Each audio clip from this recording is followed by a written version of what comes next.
Hello everyone, welcome. My name is MJ Pestridge. Welcome to another P3D video.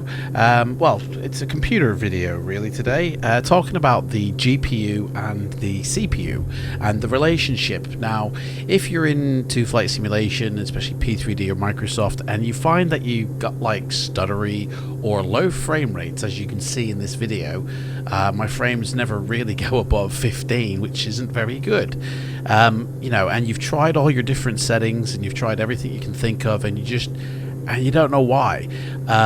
It might not actually be. It might be more simple than you think. It might actually be a case of your CPU is limiting your GPU and not allowing GPU to kind of do its job or its fair share of the load. Windows 10 by default, I think, in its operating system kind of has like a fire failsafe, which is like if your CPU is overheating or if your CPU is stressed and gets to a certain temp, it will actually limit the GPU and its ability to, you know, process anything really, so it doesn't heat up itself and then spark a fire inside your PC. And you know, this could happen for a number of reasons. It could be that your cooling system is failing on you, or the fact that even your CPU is failing on you. But for whatever reason that your CPU is overheating, it could actually prevent your graphics card from, you know, displaying or actually working, you know, in games or any applications where it needs to render graphic output. So like flight simulation, for instance, you know, P3D now actually does rely on the GPU to do some of the, you know, work. Microsoft Flight Sim really does use the GPU to its full extent, but if your CPU is on its knees, man, your GPU is not going to be heard. Now, here's the best way you can tell. If your CPU's utilization and the gigahertz is like really topped out, and then if you look down here, GPU, like if it's below 11% and your GPU just never rises above 11, it's a good indication that your CPU is actually limiting what your GPU can do, and then that's going to actually have a massive effect on your simulator and its ability to get the frame rate, because there's two different ways that you can actually achieve frame rate in a flight simulator. If you use the menu, it's going to be CPU bound, and if you use your graphics card settings, it's going to be GPU bound. But if you haven't set anything in your menu and your graphics card only says, you know, keep 60 or 30 FPS, but your graphics card isn't getting involved because your CPU is limiting it, then your frame rate is not really going to get reached. So one thing you could do as well is check your power options.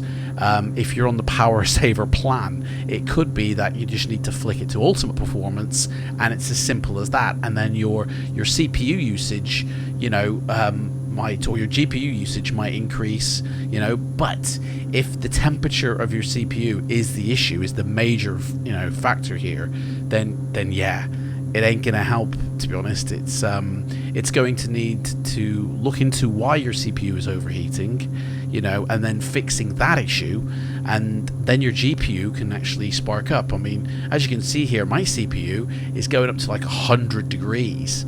You know, that's really hot. That's like fire hazard hot. So my GPU is really being limited in what it can do.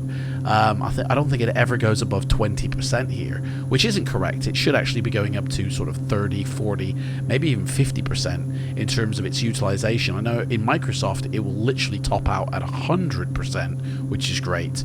But yeah, check your power options. Just make sure that you're on the ultimate performance option and not the power saver option. Also, check your temperatures. If they are exceeding 70, then you need to look into new cooling system.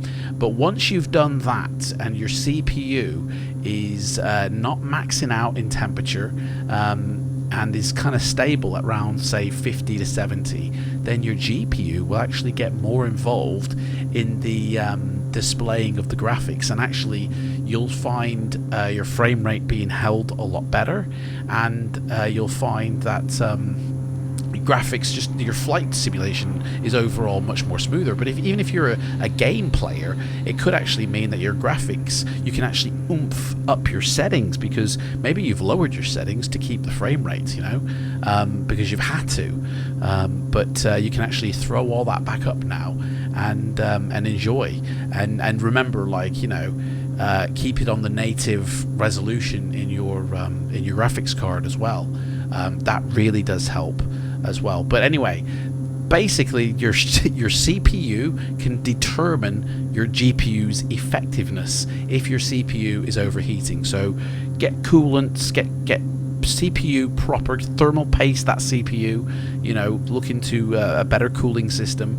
Get your CPU's temperature down to 70s, 60s to 70s, and then that's when your GPU will actually kick in and activate. And that's basically it, guys. Thank you so much for watching this video, and I really appreciate the subscriptions as well. About 60% of everybody who watches my videos doesn't subscribe. It doesn't cost you anything to subscribe, and I really appreciate that. And I'll see you guys in the next video. Take care. Bye-bye.